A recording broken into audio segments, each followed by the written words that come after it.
And go! We are live on the internet. Everywhere that we would stream online, we are there now. So welcome to Cameos. My name is O'Shaughnessy with the long Y, with the umlaut over the Y. I don't think that's a thing. Is that what that's called? It's a umlaut. It's a German thing. It goes over the U, I think, in German. It's the two dots over a U, and it like elongates it. And my grammatical, my German grammatical partner here is Samson. Yes. We are Cameos, your mostly weekly debrief on everything. Comic books, anime, movies, everything else. Those acronyms change every single week. But long story short, we're here to cover nerd stuff with you on the play-by-play, week by week. Right now, we are doing two very exciting shows for very different reasons. They're almost polar opposites. We are covering Miss Marvel and The Boys, doing a play-by-play for you guys every single week. First up, did you just turn on like the holy light in your room there? Was that your window? What was that? Yeah, I just opened the window. I was like, oh yeah, it's still bright outside. I could like your glasses like did the shining thing like they do in animes when the dude has like a bright idea or some trick. So yeah, let's see. So those are the two things we're going to cover today. At the top of the hour, we are going to cover what did we decide? Miss Marvel. Miss Marvel, yes. We'll do Miss Marvel first. So and here's my random Obi-Wan disclaimer. It's still not a good story. So. Quick Obi-Wan news. I didn't even watch the new one yet. And there's only one more. More episode coming out tomorrow for Obi-Wan. Obi-Y. Yeah. Miss Marvel. Nicole and I are not caught up. She's like 2 episodes behind. I'm 1 episode behind, and then it's about to be done tomorrow. Man, does she like it at all? No, she's frustrated for a lot of the same reasons that we are. Okay. A lot of the reasons that we'll talk about why I think I really like Miss Marvel and The Boys are the exact reasons why I don't like Obi-Wan. Yeah. So you also really like Miss Marvel? I definitely, I mean, when we're talking about that compared to the other ongoing Disney Plus production, which is Obi-Wan, yeah, sure. It's like night and day. It's like night and day which one I would pay to see. So this is right now, this is a Miss Marvel affair. This is a Miss Marvel podcast. This is a Miss Marvel stream. Episode 3. That was episode 3. No. That was only 2? Yes, every episode's an hour long. So much has happened. Yeah, world. We're so working much hard. Has happened. We got new jobs. We got a lot going on in our lives, and I know. Forgive me that I don't remember. It's because The Boys is further along. But yeah, Miss Marvel only 2 episodes deep, and that I guess the reason that I'm so surprised is because it feels like so much has happened in those first 2 episodes. Yeah, I think a lot has happened though. When you really think about it. So yeah, the first episode we get that introduction to the character, and like here she is. She's got her spangly bangles that give her cosmic powers. Well, or so we thought in the first episode, and then we just kind of get an introduction to the characters, but then it basically ends with her showing off all of her shit at the Avengers Con, and that's now she's like, oh, I'm a superhero, oh dip, and that's where episode 2 picks right up. But now that I'm thinking about it, we get a montage sort of towards the beginning of her and Bruno going through the Rocky training montage. The Rocky training montage. Every teen Disney flick has to have like the montage. And this one did not disappoint. So we got that right off the bat. Kamala's feeling herself. She's like, yo, I have superpowers now. Everybody get out of my way. Her and Bruno are going through her thing. She gets like sort of good at her powers, but she's definitely still learning. She meets a hot boy from school during her, feeling herself phase. She meets this like British I don't remember his ethnicity. I don't think he was Pakistani. Yeah, I don't know. I assumed he was Pakistani because later in the episode they talk about stuff. Yeah, but then the brother is like, if you're Pakistani, why do you have a British accent? And then he's like, oh, I was just doing a bit. And then he like puts on a Pakistani accent, even though his real accent is British. I think that's if they don't have any family in the UK. So she told her brother that he was their cousin. Okay, that could be it. Either way, he's supposed to be the hot stuff that she's all about. Yeah. They have the typical come from the pool with no shirt on and slow-mo. He's like skinny boy too. I was like, is this what hot guys, is this what girls think is hot in high school now? It's like what 16-year-old girls like. I guess Pete Davidson's like Pete Davidson. Look at Pete Davidson. Right Pete Davidson is hanging on all the 16-year-old girls' walls. Man. Exactly. Yeah, it was different when I was growing up, I guess. Dreamy. He basically takes a liking to Kamala and her friends, sort of, but like there's definitely some like flirty stuff going on there. He's clearly rich. She's like driving around in a Porsche. He offers to help Kamala get driving lessons, and he's like, you can drive my brand new Porsche. And she's like, okay, cool, you're hot, I'm into it. I don't care. And I'm like, oh damn, he must think you're something because he's letting you like drive his Porsche, even though your friend in the back just told him that you failed your driving test. Back there blocking, like, how dare you? Yeah, Bruno came in from the back seat, like trying to get in on Bollywood films and stuff he's got no business speaking to. Yeah, like, why are you jumping in here, Bruno?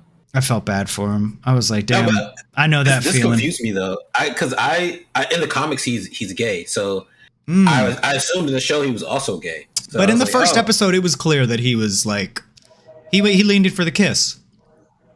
He did. He's into her. Maybe he's exploring his sexuality and realize like, 2022, man, he can be into whoever, whatever, whenever. I mean, maybe they could lean that in, but right now the only thing that they have definitely shown us for sure is that he's into her, and then he's jealous of new Pakistani Pete Davidson. It's so funny. Now I can't get that out of my head. And he kind of does look like him in like the eyes and this, obviously the skinny face. He's just missing the tattoos. He just needs the tattoos and then that's it. What else do we have? We get a little bit more of Kamala's personal life outside of the superhero stuff. We get her in the mosque.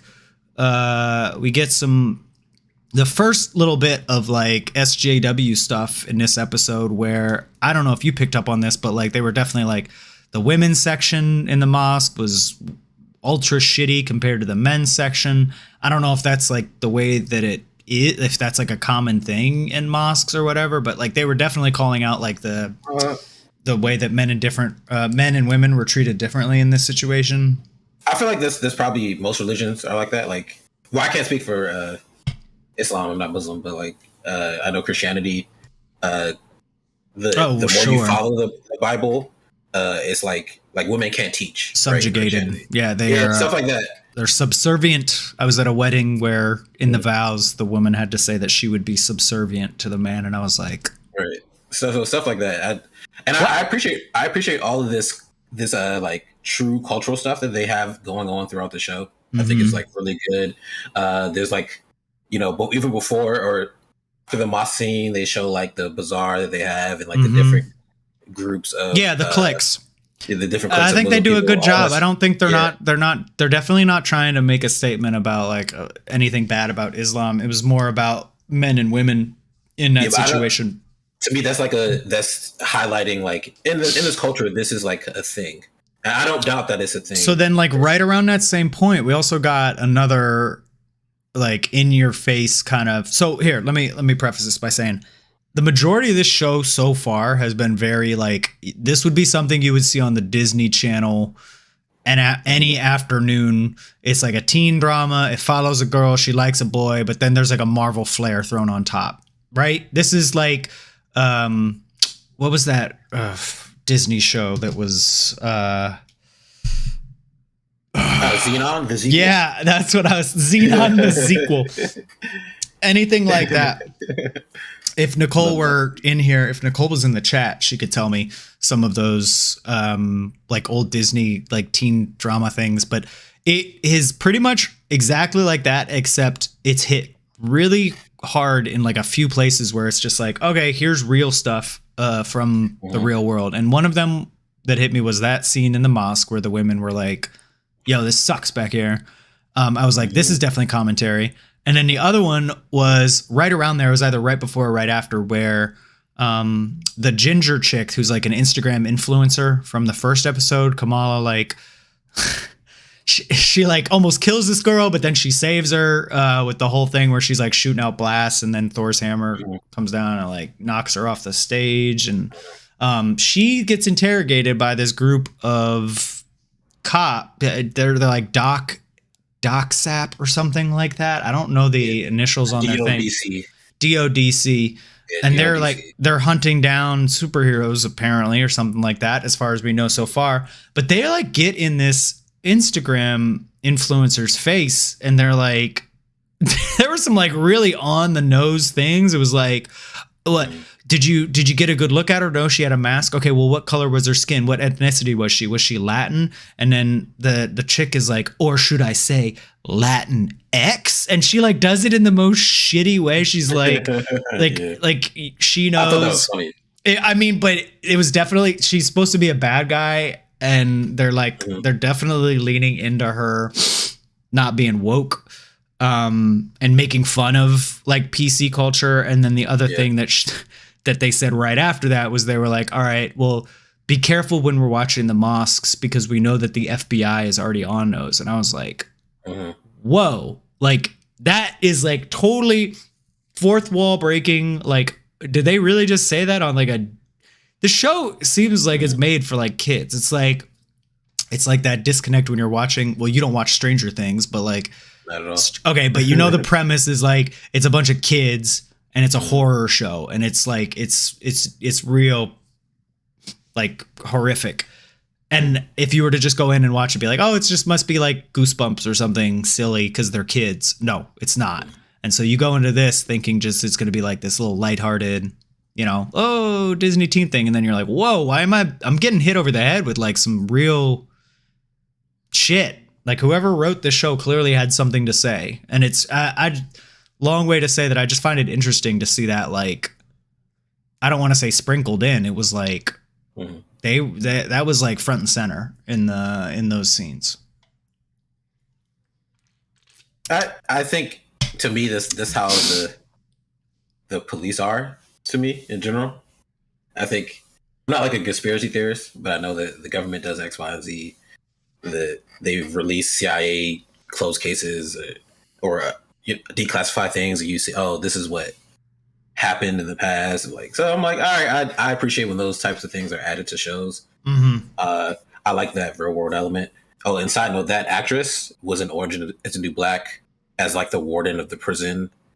It was like the same type of like she looked shitty familiar, character. But yeah, she's like ultra shitty, and then the other guy doesn't seem to be much better. She was just like super on the nose about it.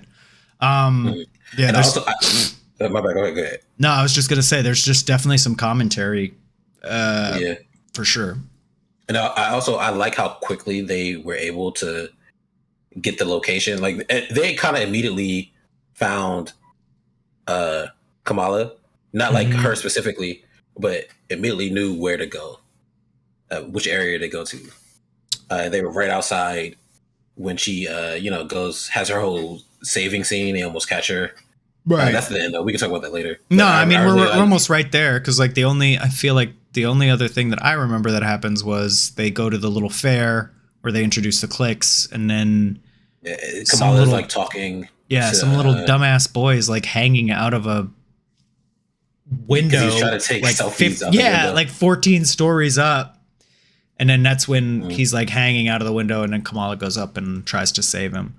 And she's having like visions throughout the show of who I assume is her grandmother. Or right? somebody related to her grandmother. Yeah. Yeah, because that's what part of what she was doing at the bazaar was trying Well, to talk actually, to I think it's her great grandmother. whoever was like disavowed or disowned from the I family. think it was the like, great brought her grandma. I shame. think it's her great grandmother that they're talking about.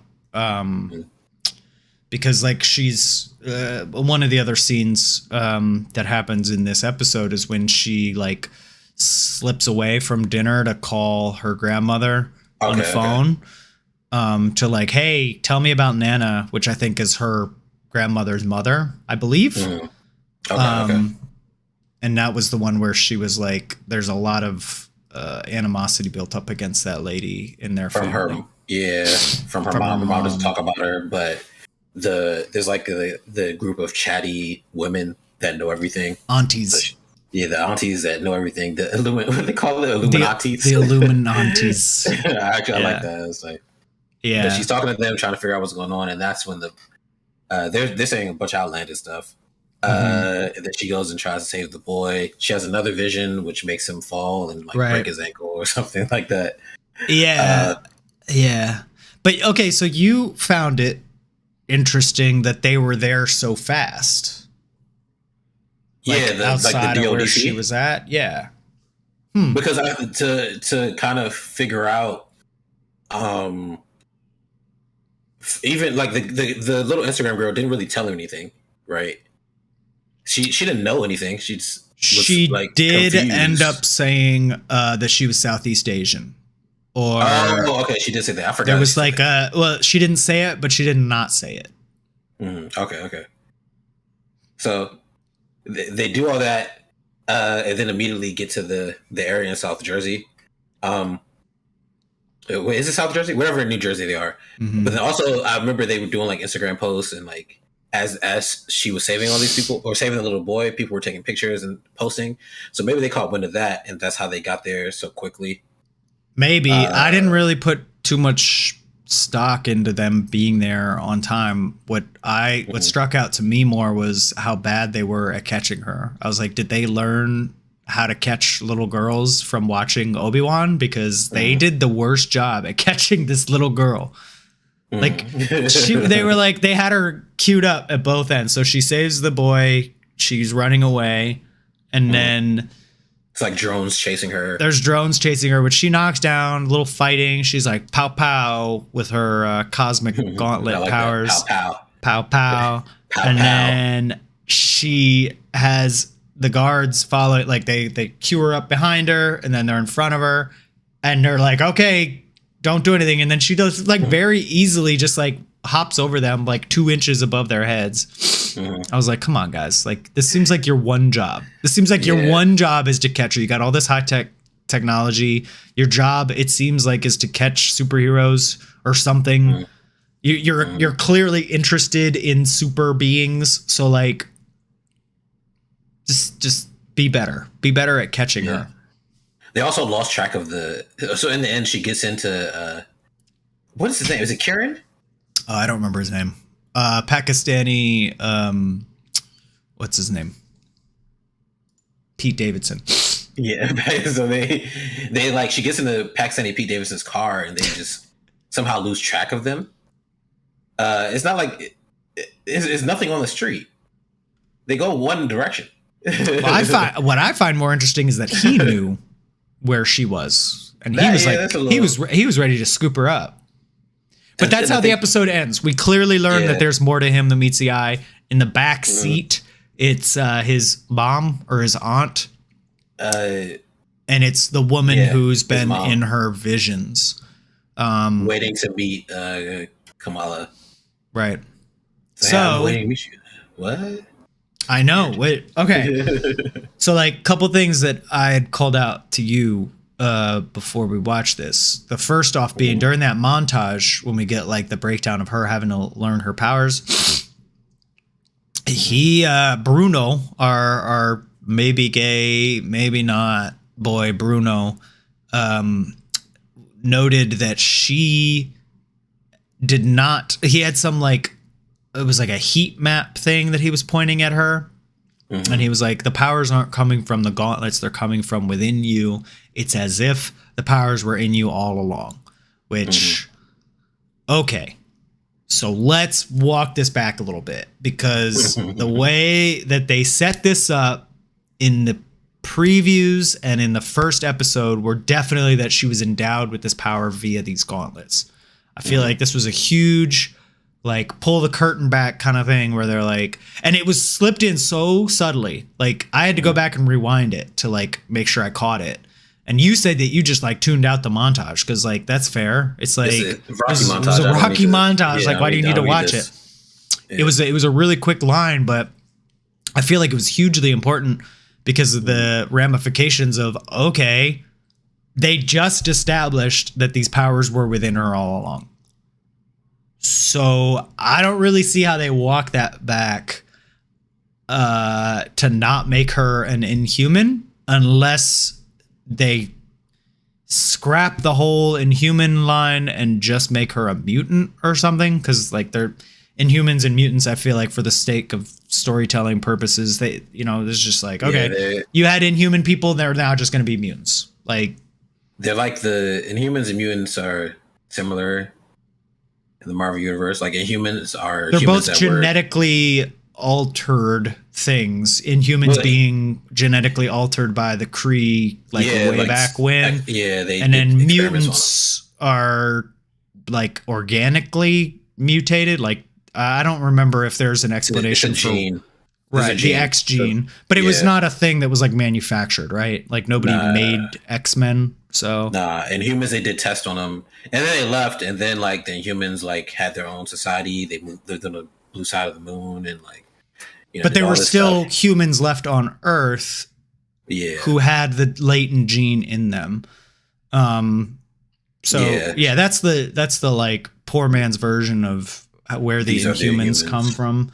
The Kree came down to Earth when it was still like humanity was in its infancy, like cavemen and shit.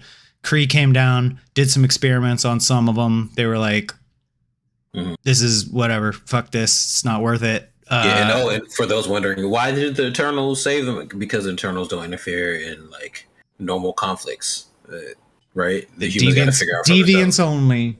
Yeah, they only mess with deviants. So there you go. Anyway, the way that it works out in the comics and the way that the Inhumans who are left on Earth after, you know, the original ones go their own way is something called the Terrigen Mist, which is basically like another Kree invention that it's like a cloud. It's literally like, I think the way that it's shown in the comics is like a cloud that just rolls over, and as people inhale it, it activates their Inhuman gene if they have one in them. The way that it ties into the X-Men is that it actually caused them to like die. I don't know if it caused them to die, but it was really bad for them, for the X-Men. So there's at one point Quicksilver steals the Terrigen Mist. Yeah, but so the comics, Quicksilver has a daughter with Crystal, the princess of the Inhumans. He steals the mist for their child. And then he uses them on their child. Their child gets abilities. It doesn't kill him. I think it changes his powers, from what I remember. It was because he had lost his powers, so he got his like powers from it. I don't remember the mist killing. If Derek was in here, he'd be having a conniption right now. It was called Mpox. So like the Terrigen Mist caused Mpox in the mutants. So that's the whole thing that I missed. Okay. Yeah, the X-Men hated the Terrigen Mist because it caused them to. I don't remember what the Mpox did. I'm like looking at the wiki right now, but basically X-Men wanted the Terrigen Mist gone. Inhumans are like, this is literally like what gives us life and power and purpose, so we can't do it. They get rid of one of the clouds, and then it causes this battle between the Inhumans and the X-Men. Long way to say, if they scrap that storyline, they could just make them one thing. I could see, like, from a layman's perspective, from a casual moviegoer, okay, they got these weird mutations. Yeah, but at some point, they've, in Doctor Strange, they introduced the Inhumans. There's still Black Bolt. Black Bolt is in. They never called him an Inhuman. They never used that word. They didn't say the king of the Inhumans, Black Bolt, I don't think so. Blackguard Bolton. They had to have. You can't just say, "Hey, this is Black Bolt." They had to have introduced him. I don't know that they called him an Inhuman in Doctor Strange. We should fact check that. Should I YouTube it? See if it's on YouTube.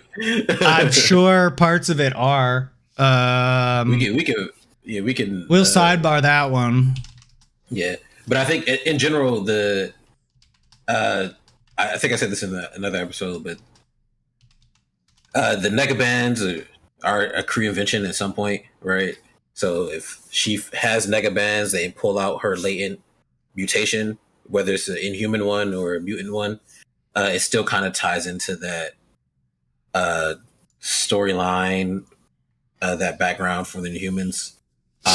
Although I don't know what her ability is coming from at that point, because like in the comics, she can stretch, right? She alters her size. But she also has other powers beyond like stretching and morphing her physical body. Can't she put up like force fields and stuff? I thought she had abilities beyond that. I have to check. I thought she was essentially just Mr. Fantastic. That's her Inhuman ability. It's like Mr. Fantastic. Yeah. So past that, I thought she had some kind of like something that she could do beyond that they like are kind of mirroring in her powers with these Pakistani negabands. I don't know. I know she can heal. Okay, well that's already different than Mr. Fantastic. Yeah, so she has like a healing factor, some strength in there.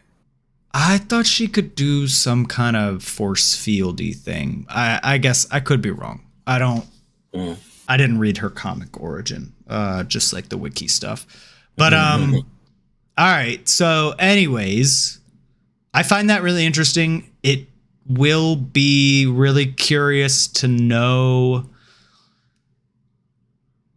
if they do that. I mean, I think introducing the Inhumans before the X-Men is kind of one of those things that it's like, I never would have seen that. You know what I mean? Like if somebody had asked me like, okay, when are we going to get the X-Men? My answer would have always been before like this obscure, not obscure, but like far less known aspect of the Marvel comics. Like the Inhumans definitely don't have as much lore around them as the X-Men. Not even a fraction as much, you know?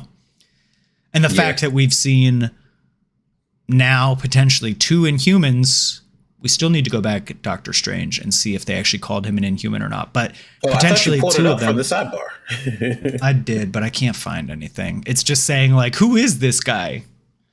He's like, he's an Inhuman. It's like, okay. That sucks. Okay. For the sake of argument, let's say that they did call him an Inhuman in the movie, because I don't remember one way or the other. It's just really interesting that they're playing it from that perspective. And if we see more Inhuman stuff than X-Men stuff first, which it kind of seems like we might, that's interesting to me.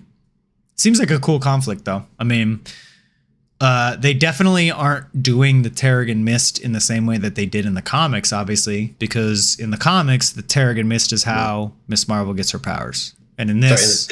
I just checked. They do say it. My bad. Oh, they do? How I found it. Oh, you're better at Googling than me. I do it all, man. Oh, did you find an actual clip of them introducing him? Yeah. Wow. That's illegal. A nice bootleg clip, man. That's illegal. Okay. All right. So Inhumans confirmed. And now I feel like this note about the power coming from within Miss Marvel is a very strong nod that she is one too.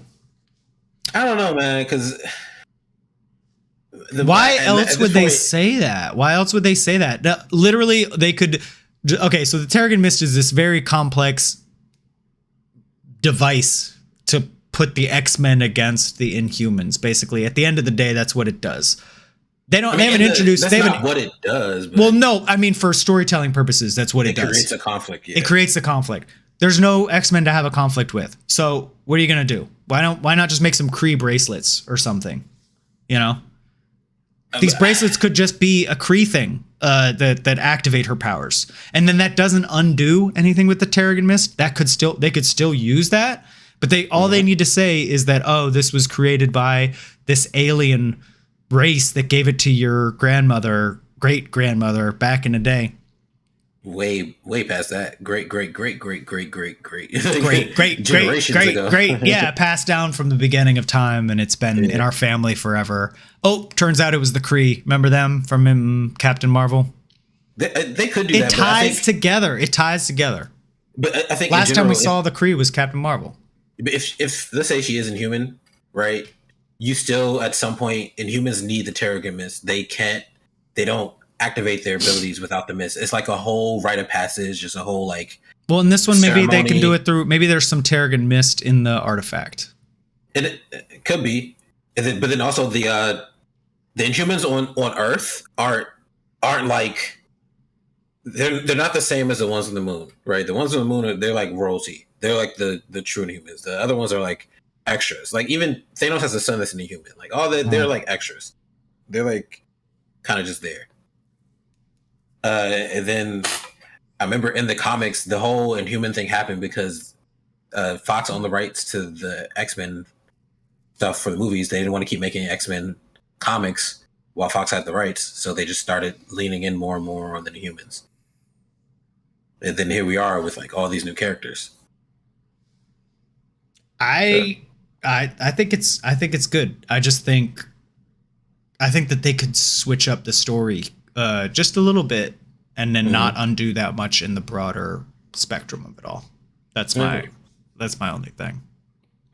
I find I found that line very interesting.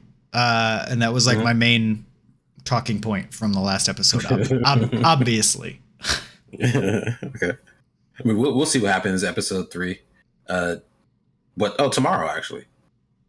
So yeah, we'll see what happens tomorrow. Yeah, Wednesday. Yeah. So new episode, Miss Marvel tomorrow. Do you have any other thoughts, opinions, impressions on this? Anything you wanna or hoping to see happen? I think we're halfway through the season after tomorrow. I think that's the halfway point. Yeah, I just hope tomorrow we get an explanation of what this bracelet that she's wearing is. I would assume if Pakistani Pete Davidson, his mom was looking for her this whole time, but waiting to meet her, then she knows what the bracelet is. So that's what I hope we get. Yeah, tomorrow. I think this would be a really good opportunity to highlight a little bit of the backstory to the origins of the powers. Maybe not give everything away, but definitely give us a little bit. The show is definitely not for everybody. It's had apparently the lowest viewership of any of the Disney Plus shows, Marvel shows so far. I'm not sure why, honestly. No, it was marketed as a kids show. Is exactly why. I mean, the way, like, if you watch the trailers, it seems like one of those spin-off things. Like to other people that are not diehard fans, like you or I, that are gonna watch everything day one, this seemed like an I Am Groot kind of special thing. It seems skippable. It seems missable. So did What If, and I think that was like the second least watched thing. Just because the way that they market it. It doesn't seem like it's part of the overall narrative, because I think... But to have such low viewership, but then to have people hate bombing the show, like... Bro, the internet's going to hate bomb whatever, whenever, however. Okay. I mean, I don't disagree with you. I'm just not... Unfortunately, I'm not surprised that it got the hate bomb. And I'm also, unfortunately, not surprised that it's getting such low viewership.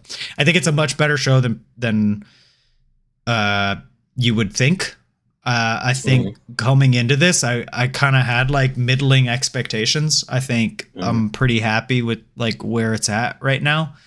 But as far as like being able to recommend this to people, I don't think I'm going to be able to. We'll have to see how it ends. But like right now, I'm like, let's wait to see how it pans out before I actually recommend it to somebody, because it's so stylized in like a way. I don't think it's going to hit.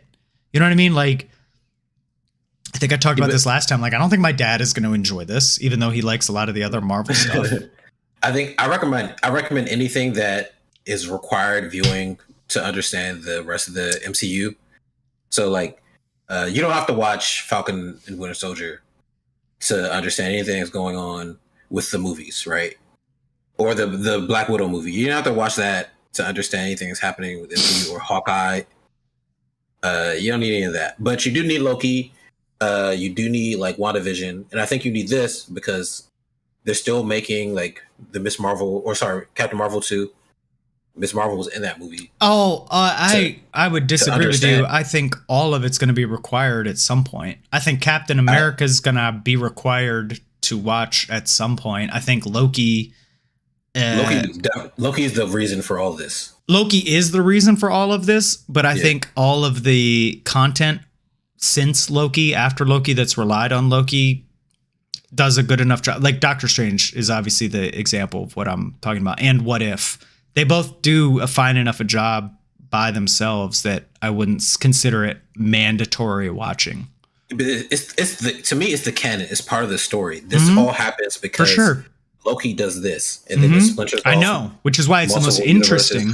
Go watch it to understand why. Or like when they start introducing characters in these shows, watch the show so that when Miss Marvel pops up, like, hey, Captain Marvel, I'm your biggest fan, you know who she is and why she's standing there. Because they're not going to explain it in the movie. That's what I'm saying. Probably not. Even later, there's probably going to be a time when Captain Falcon and the Winter Soldier matters, right? For the rest of the MCU. That's at my that point. Make sure you watch it. I agree, but at that point, make sure you watch it. I start recommending things when movies come out, basically. Yeah. So. Yeah, I agree with that. Two other quick Marvel things. Vincent D'Onofrio, I can't remember how to pronounce his last name or how his last name is even spelled, but the guy that plays Kingpin is rumored to be coming back in either the next season of Daredevil, which has been confirmed, or in Echo. But he just posted something the other day where he was like training up, and then I think it was responded to by the fella who plays Matt Murdock. I can't remember that actor's name, but we are terrible with names today. We are really bad with names. It's been a long week. Yes. So that is news number one. I think he's coming back, even though it seemed like he might have died at the end of Hawkeye. Semi-spoilers, but maybe not if he's still alive. The other thing is Kevin Feige just said today or yesterday to an interview in IGN that the next Thanos level big bad would be introduced in the next several months. So we should see him in a project coming out in the next several months. So I would expect by the time that Black Panther comes, Thor and Black Panther, right? Thor and Black Panther, She-Hulk. Oh yeah, the shows. And I think that might be it. Oh, well, there's also like some like throwaway stuff in there. Like I Am Groot. And then I think the Christmas special, the Guardians of the Galaxy Christmas special, and then I Am Groot are the only other TV shows besides She-Hulk, I think. I hope it's Kang the Conqueror. So I hope he hops up. What would you expect to see him in of the stuff that we talked about? Closest Wakanda Forever. I could see him coming in like a after credit scene in Wakanda Forever. I don't even see I Am Groot on this list. But Thor: Love and Thunder, July 8th. Oh, I need to buy tickets, by the way. Yeah, we gotta contact the homies. She-Hulk, and then Black Panther November, and then Guardians of the Galaxy Holiday Special, which everybody expects to be a spoof of the Star Wars Holiday Special. Okay, so I'm thinking it's gonna be Wakanda Forever. I can't see it happening in Thor because that's probably gonna be Chris Hemsworth's last Thor film. If it follows the comics at all, and I'm not going to say what happens in the comics, but it's probably going to be his last hurrah. So, as the Thor character,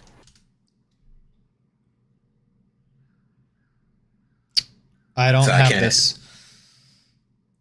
I can't see him coming out in there, but I hope it's Kang. Might be his last movie from The Insider, as of a couple days ago. I thought he had just signed a deal to be on more projects, but maybe not. Yeah, which is upsetting because he's going to be the last of an era. The only one that'll be sticking around is Mark Ruffalo, and then Jeremy Renner as Hawkeye. Hawkeye's still around. Running around. Yeah, I forgot about Hawkeye. But then after that, it's kind of like phase 2 and phase 3 are the only ones that are still... Oh, no, Nick Fury. Nick Fury's... Oh, and Samuel Jackson. But dude, he's not been in nearly as many movies lately. He's supposed to be in one coming up, so... And he also did say that he would much rather continue to be Nick Fury than go chasing Oscars and stuff like that. So I think for what it's worth, I think he's enjoying doing these projects. Which is good. I love Samuel Jackson. He's like a great dude. Yeah. All right. We have diverged so far off of Miss Marvel at this point. Let's put a bow. Let's put a bow on this one. Miss Marvel, new episode tomorrow. We probably aren't going to be back at it next week for coverage on this one just because I am out of town. But the following week we'll cover everything that we've missed. If you're hanging out, stick around. We're going to talk about some of them boys. After a quick break. I do have to hit the head, so I need you to cover for me. Oh, yeah, sure. I want to eat some chocolate. Pow, pow.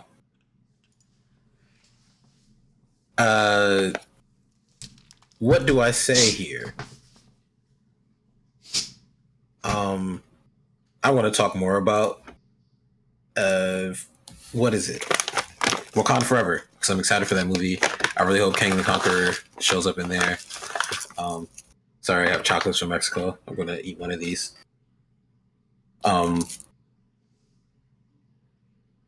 Shut up, Addis. But I'm looking forward to Wakanda Forever. I'm looking forward to seeing how they do that without bringing, Chadwick Boseman back into the fold and not recasting T'Challa.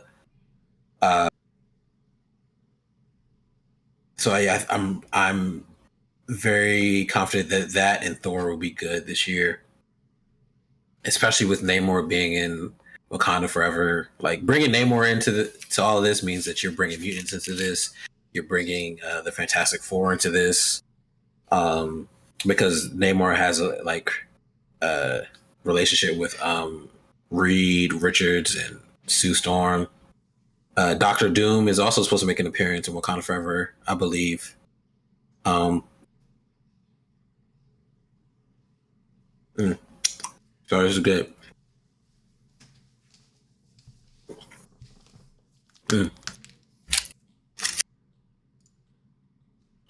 All right.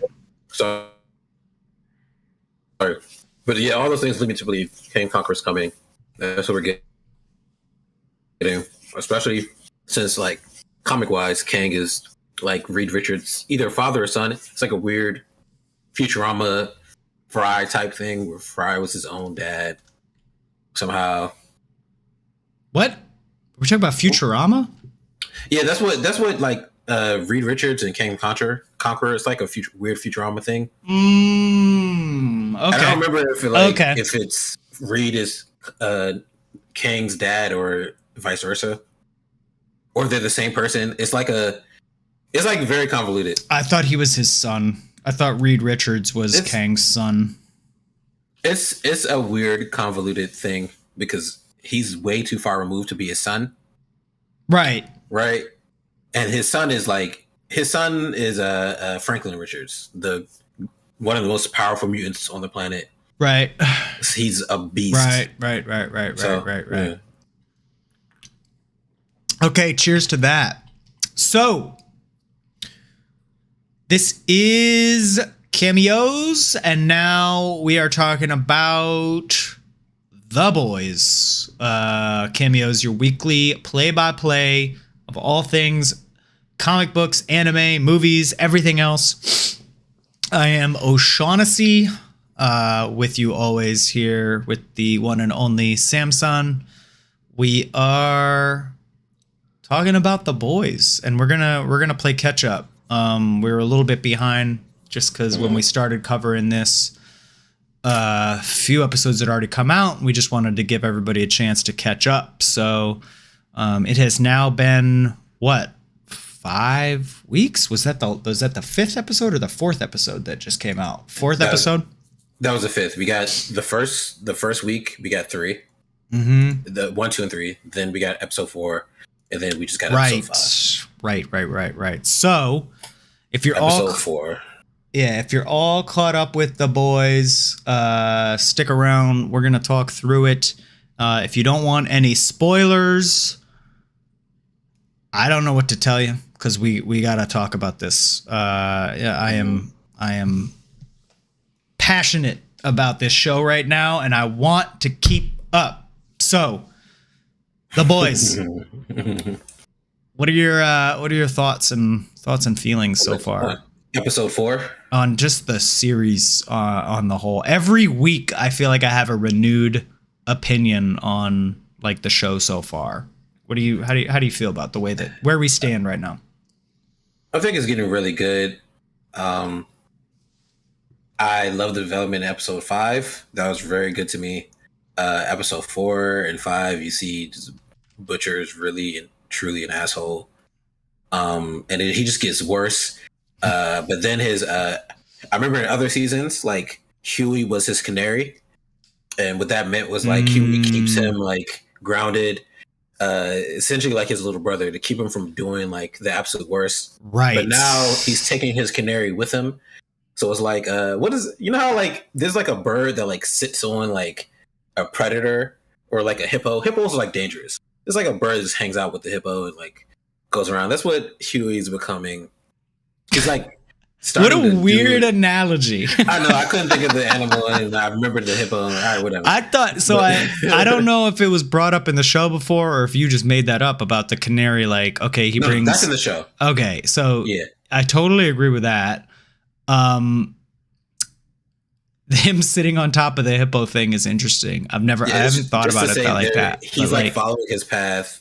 In episodes becoming worse. 4 and 5, we get more introduced to this concept of Temp V, which is temporary V, which is the compound that gives these guys their powers. So what Sam is saying in episodes 4 and 5, Huey and Butcher start taking the stuff like in earnest. And I think what you're getting at is like, it's not, Butcher isn't like, okay, Huey is the guiding light. Now Huey is kind of like starting to take this stuff to help protect Starlight amidst all the crazy shit going on. Yeah. And Huey likes it. Huey's like, I feel powerful. I like it.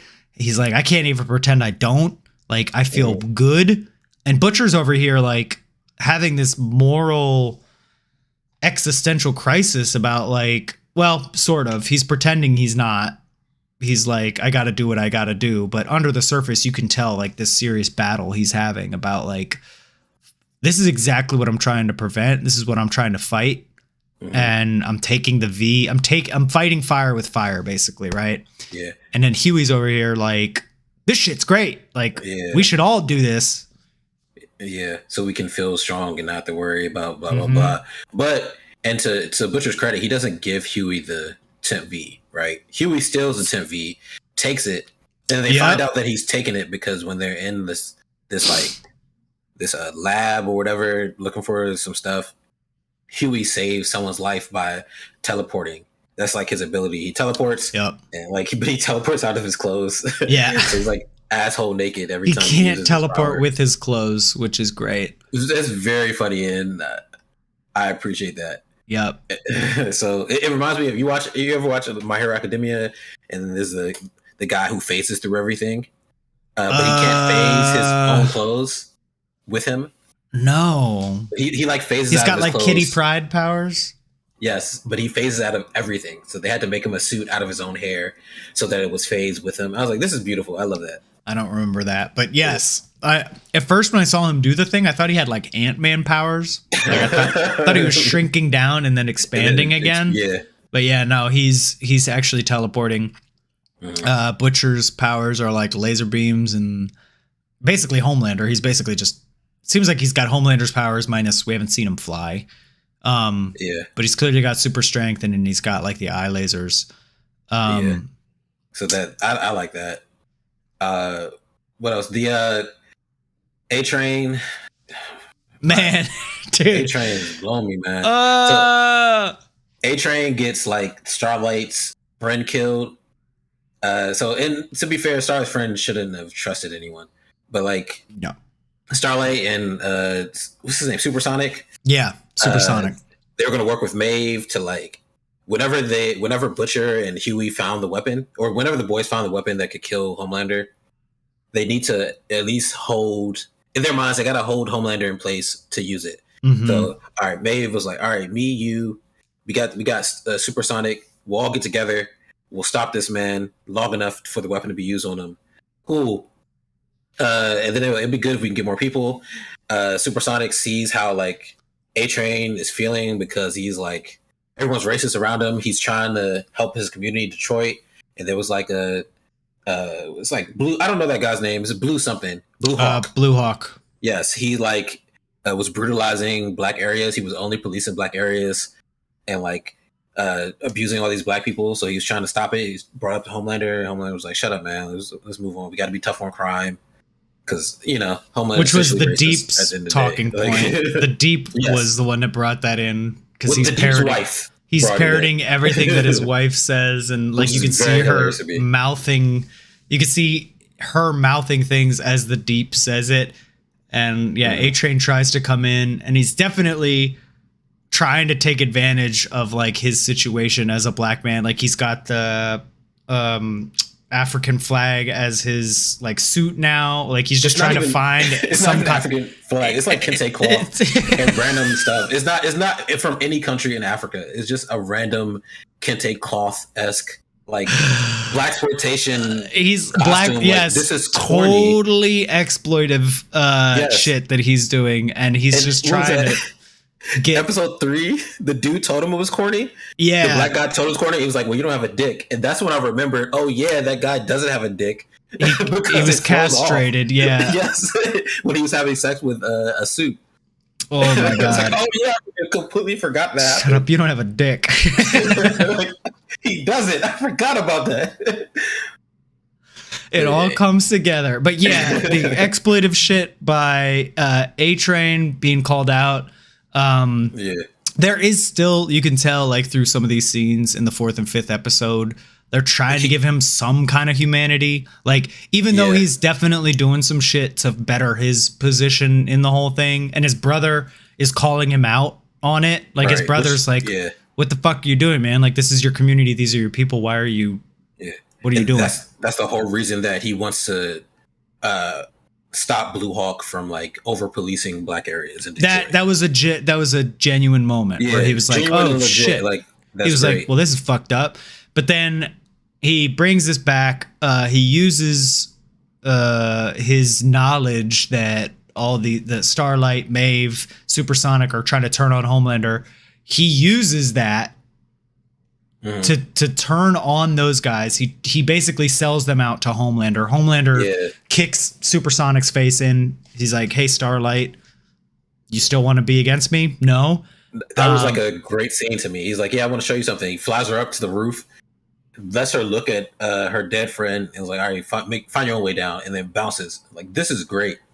So that was a great scene to me. So now like, A-Train's back on Homelander's good side. He uses that platform now to like try to bring in this like racist soup that's over policing his neighborhood. This is all episode 5, by the way. This is all now into episode 5. Well, it starts in episode 4, but but what you're saying, the Blue Hawk and bringing him into the Detroit Community Center, that's all episode 5. Yeah, and he like, this is basically A-Train's story up to this point, is he takes advantage of that to bring in Blue Hawk to issue an apology, to basically give himself good publicity and try to be good in his brother's eyes. Although his brother's like, what are you doing, man? Like, this is not what we talked about. And it was a terrible idea. Yeah. So basically the way that pans out is exactly how you think it would. Blue Hawk goes up there and gives a very disingenuous apology, saying super alt-right shit like about just basically missing the point entirely about what they were concerned about. I don't know. It was very like. He starts sometimes gaslighting the community. Like, sometimes you guys it's commit more crimes anyway. I'm like, sometimes it's crazy to me that I remember that this show was written a while back. I mean, it's not like they're filming these on a weekly basis, and yet how relevant they are. Like they're filming they wrote this stuff and filmed it well over a year ago. And I mean, I know that this stuff was definitely all the time, and it was like in the pub, and this was in the public's eye a year ago, but like, man, it's weird seeing it brought into this kind of light. But he the Antifa shit, where he was doing Blue Hawk was doing a report after the fact, and it was like, I think the headline was like Blue Hawk apology interrupted by Antifa or something like that. Not at all. And it was like, holy shit. Yeah, it was just crazy. Like during his apology, like as people are like trying to call him out, he just starts tossing people, like including his brother, including A-Train's brother. So then like that scene ends with like Nate is like bloodied on a chair. I hope he's not dead. Nate's like, no, it ended with him saying he may never walk again. It like he. Oh, okay, I missed it. Okay. He, which is definitely, I think, going to be a turning point for, maybe be a turning point for A-Train. I think it's going to be the last straw for him, where he's like, okay, what am I actually doing here? His professional hero career is over, since his heart is basically about to explode if he ever uses his superhero powers again because of all the V he took. He got called out by his brother as like the only person he's got left connected to, and then to like sort of have that sink in a little bit, and then see that person that really called this out get smashed up against a wall and have their vertebrae smashed by like some racist superhero. I feel like his arc is about to come to fruition, and I feel like he's going to have a good moment, be a good guy, and then probably die. Because that'll be the natural progression of his like he uses story. His powers to do something good, and then or Homelander kills him while he's being a good guy or something like that. Okay, I think that's how they'll finish it. I think they'll let him finish on a high note. Because I see that, like, you can see the goodness in him at the very end, even though he's the first bad guy in the whole show. He's the one that runs through. He's the one who runs through Huey's girlfriend, and yeah. Okay. All right. Next.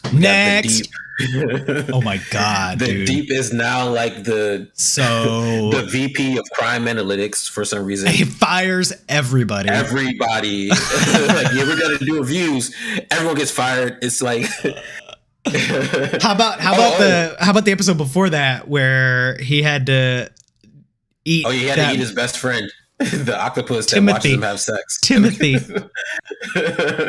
So Homelander made him eat him. That was one of the most uncomfortable scenes I think I've seen in the show. Yeah. That's stuff. Like, there was like some grade A fucked up stuff. Like Homelander really being like, okay, you're back. I got you back. I pulled you back in. You're my bitch. Eat the fucking octopus. And he like, dude, the guy that plays him did such a good job. He was like freaking out. I mean, like the octopus, like he's got it between chopsticks and he's like trying to shove it into his mouth while the octopus is like trying to slowly crawl its way out. And the Deep is like, oh my God. He's praying for his life. He's begging me not to. He's like, I was like, oh my God, this is so fucked up. It's like such a ridiculous situation, but it was so fucked up. I talked to somebody over the weekend where they were like, they're a huge fan of the show too. And they were like, as somebody who loves this show, but is also like a vegetarian, I couldn't watch it. I had to turn it off because it was just like, that was like fucked up on a whole new level for me. So apparently the way that they did that was the octopus obviously was a CG octopus. He didn't actually eat an octopus, but they did this thing to like get his mouth was actually full, you know, when he was reading those lines. It was something made out of like some kind of dough and like mochi. So the actor was like actually shoveling something into his mouth and like having to like chew through it and read those lines. I thought that whole scene was like fucking wild. It was hilarious to me. I was laughing. Oh, and sorry, before we go into that, to the deep doing stuff too, at some point Homelander takes over Vought. All right, he gets it was at the end of the fourth episode. Right. In that fourth episode, he conspires with Vicky. They take over maybe the midway of fourth episode. Yeah, because Stan Edgar asked Vicky to teach Homelander a lesson and just hit him with some sanctions. And she's afraid. She doesn't want her daughter to die. She doesn't know if her power works on Homelander. And then she sides with Homelander. Eventually, Homelander knows who she is. He figures it out. So then they get Stan Edgar arrested. So now the Supes are running Vought, and then Homelander puts the Deep as the head of crime analytics since he ate his best friend Timothy. He's loyal to Homelander. What's Amber? Is that her name?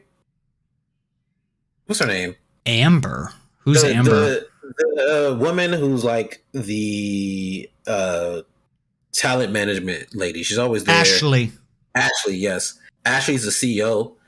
None of these people know anything. Big moves for Ashley. Ashley and her new assistant Ashley. Yeah. And she treats Ashley like shit. It's very hilarious to me.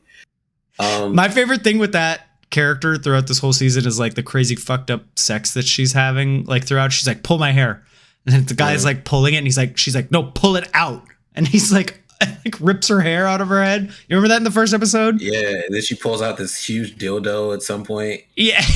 It's he's if you made a mistake, you got to be punished. And she pulls out that huge dildo. He's like, well, I did make a mistake. Are you an idiot fucking stupid? Wow. What if I was an idiot fucking stupid? This is ridiculous. Classic. They're running the whole. Thank you to Greek. The limited edition Homelander dildo is actually the dildo that was used. But the Supes are running company. That's why the Deep is head of crime analytics, and then he fires everybody because Homelander only wants people. Homelander clears house. Yep, clears house. It's ridiculous. Someone asks him as soon as he takes over. Right, they're having a meeting, a board meeting. This woman, right? Everyone's kissing his ass, and this woman is kissing his ass, but she asks him so what do you want to do about the EBITDA margins, right? And he doesn't know what that is, so he immediately gaslights her. I'm better than you. Think I'm a fucking idiot? I know what to do with the margins. He doesn't know anything. And then later in the episode, he mentions EBITDA just cause. To say it. I'm yo, you come just on, threw out the words. She didn't do anything wrong. But they're wilding right now. Nobody is there to keep Homelander in check anymore. Yeah. And it's basically he is running the company, even though Ashley is the CEO.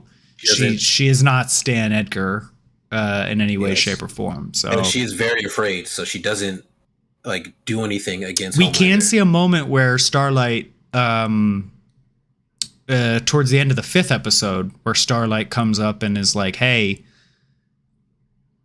where's Maeve? Yeah, where's Maeve? It was right after Homelander takes Maeve somewhere. We don't know where she is. At some point he can smell Butcher on Maeve because they have sex after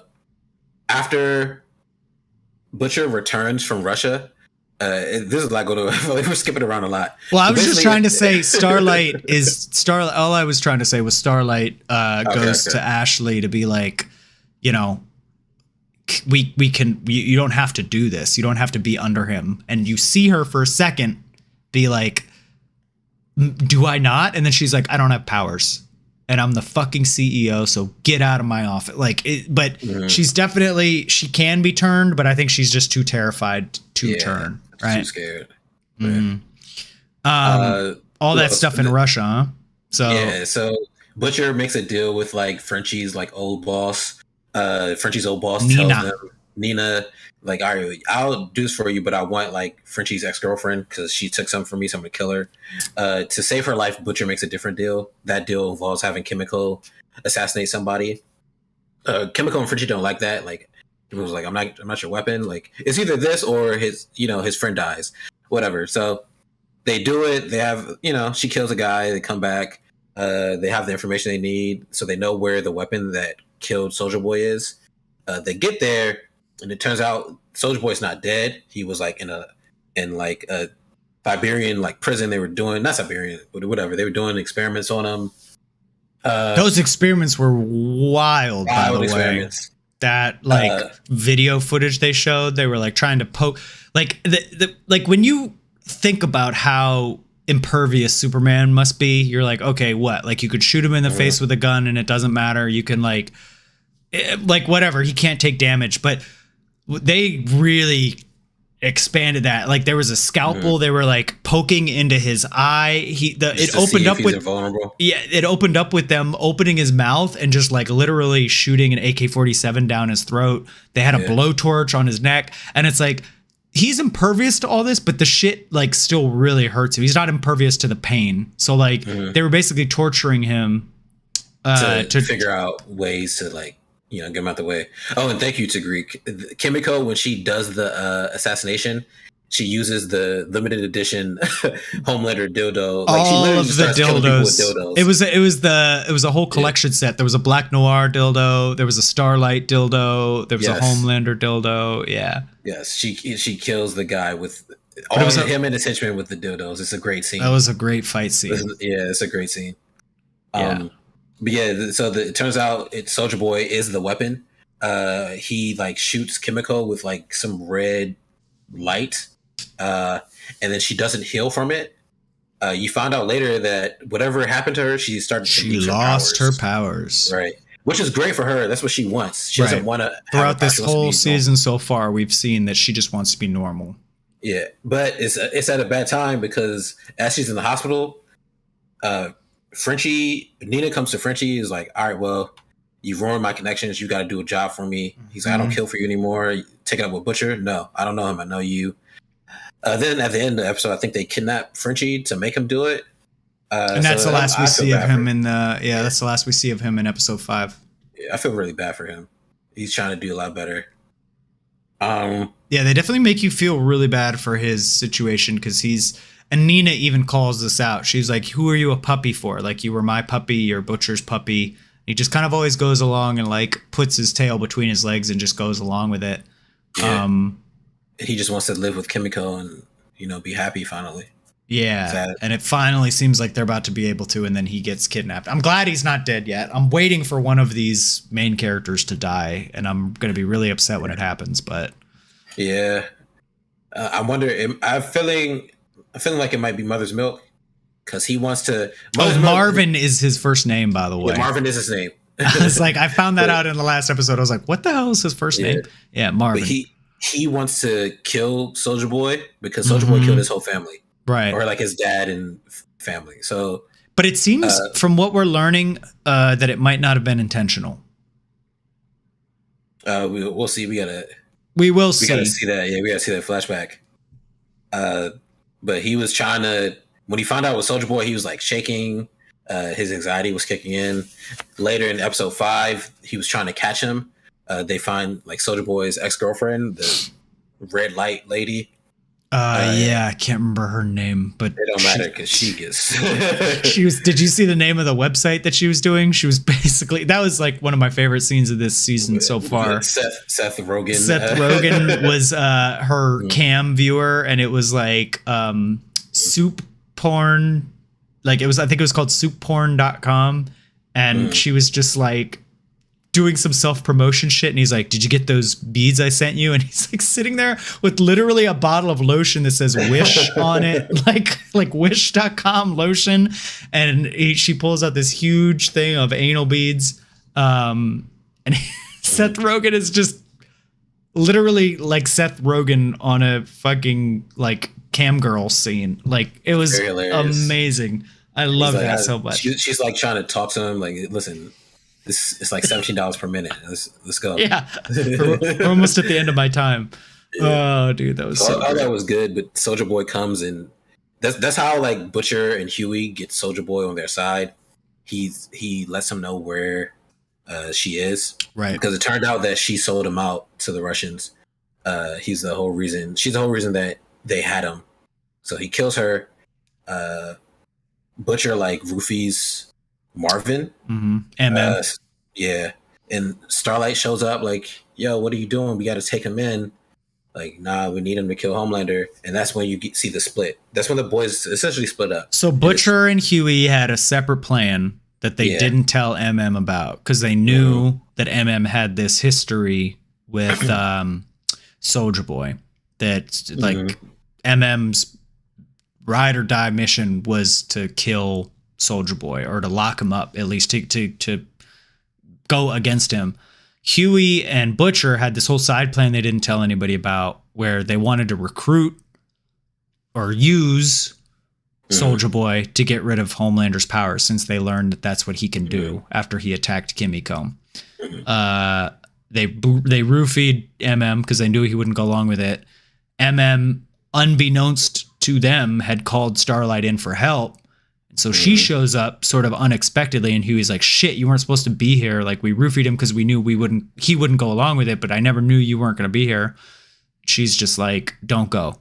And the last scene we see with him is him walking off with Butcher, because in his mind, the way that he's got to protect her is to kill Homelander. Yeah. Like, above all else, everything else has failed. Huey started this season off with like a righteous path of working with AOC or whatever the hell her name is in this. AOC who can blow up people's heads. Yeah, Vicky. Vicky. Senator AOC Vicky. Soup AOC is what we call her. Soup AOC. Yeah. Pakistani AOC. No. Yeah, so Soup AOC is evil. So Huey's whole plan that we started off this season with just went to shit. So now in Huey's mind, he's plan B, and plan B has to work. He can't do things, as he said, the right way anymore. It's Butcher's way.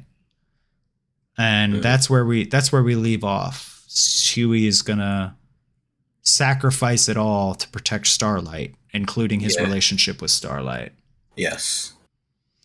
And Queen Maeve, like I said, she has sex with Butcher, and like Homelander figures out that she's been working with Butcher, so he just takes her somewhere, but no one knows where.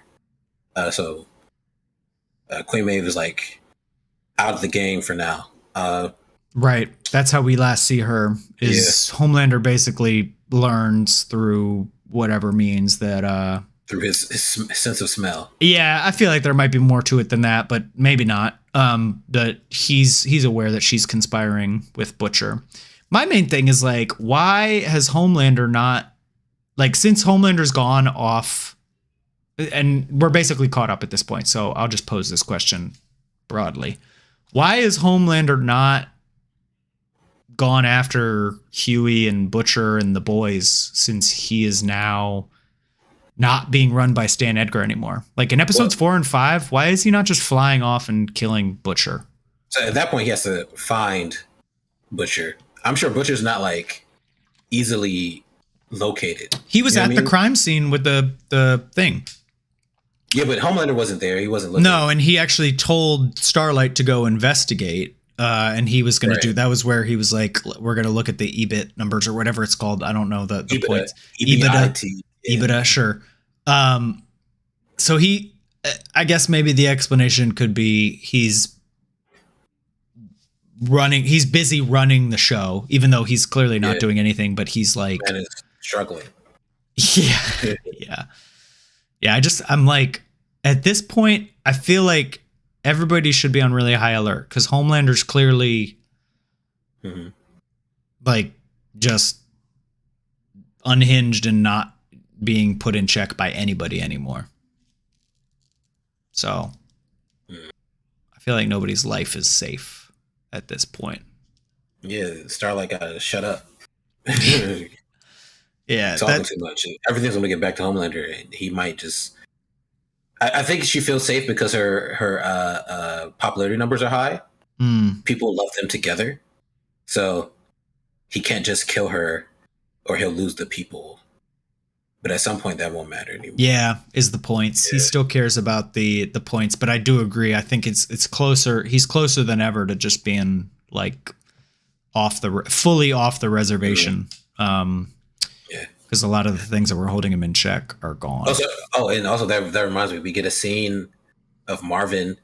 So Marvin sees that Soldier Boy made it to America when he goes to pick up his daughter. His daughter's watching like TV, and it's like Homelander speeches on the TV because her mom's like boyfriend is like a fan of, and we talked about this, he's like a fan of the bullshit. And then that's how he figures out that Soldier Boy's there, and then that's when his anxiety kicks in. He runs off to confront Butcher, like, yo, you said he wasn't going to get here, blah, blah, and yeah.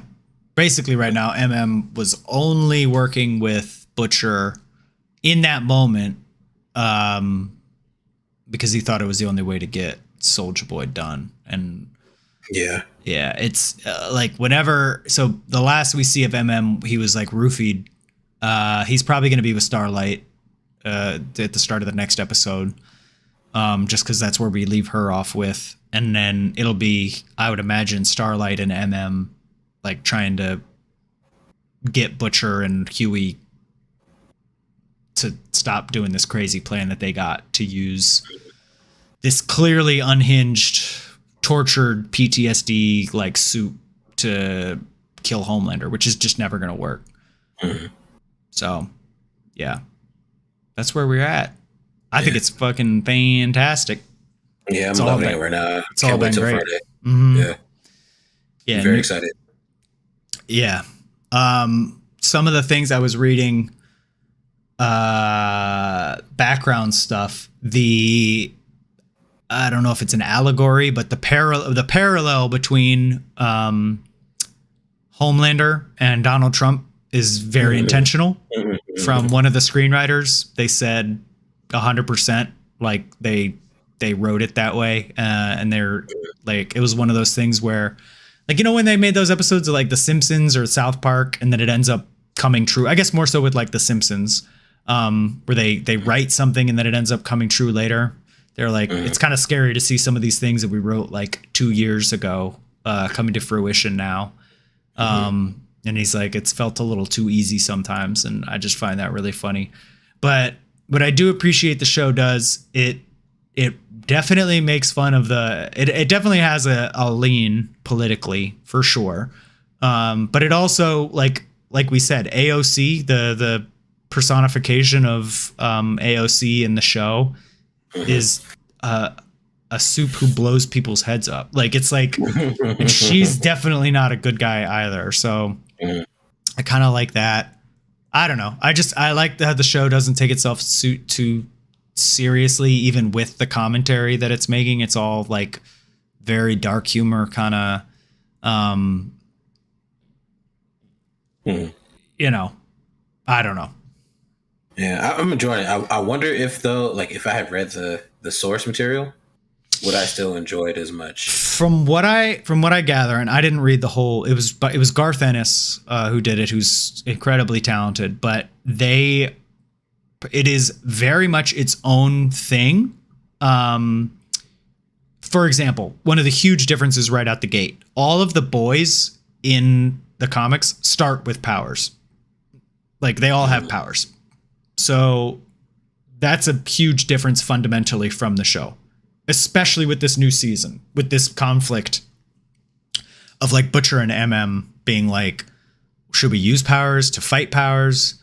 Like, that whole kind of conflict thing doesn't exist in the same way in the comics. So that's there. Some of the characters are way different.